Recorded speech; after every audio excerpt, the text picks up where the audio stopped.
In today's video, I want to tell you why you owe it to yourself to try and to keep trying and to strive towards your goals no matter what the circumstances are. As human beings, we have an innate nature to strive towards something better. Regardless of what our passion, interests, or goals are, we strive to consistently better ourselves and to improve the lives of not just ourselves, but others around us as well.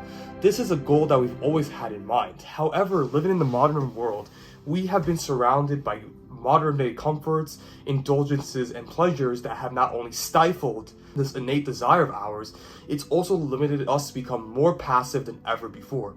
We have become extremely stagnant in our endeavors to improve our abilities, our scope, our perspective outside of what's immediately required.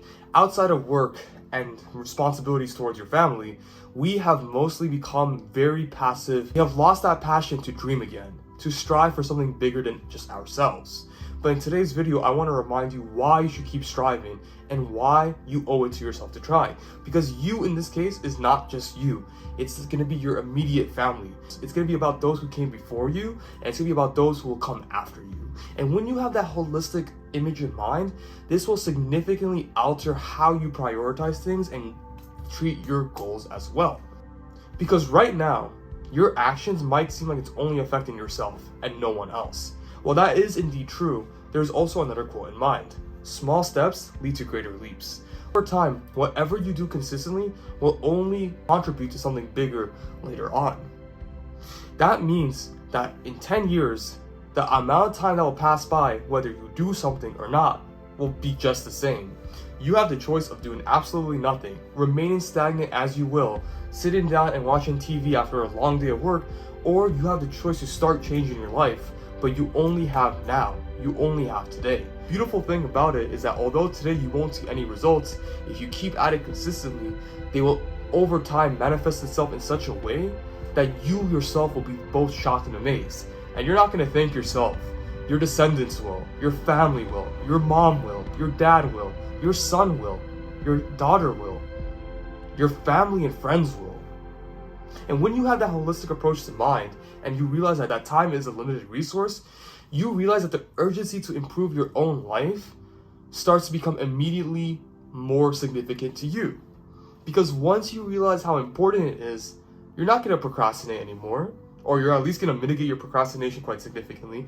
You're going to prioritize those tasks, those goals, and those desires, and try to achieve it by striving. And even if you don't get it right away, you still owe it to yourself, because by trying, you open yourself to shooting the shot. Because if you don't shoot any shot, you'll never make it in.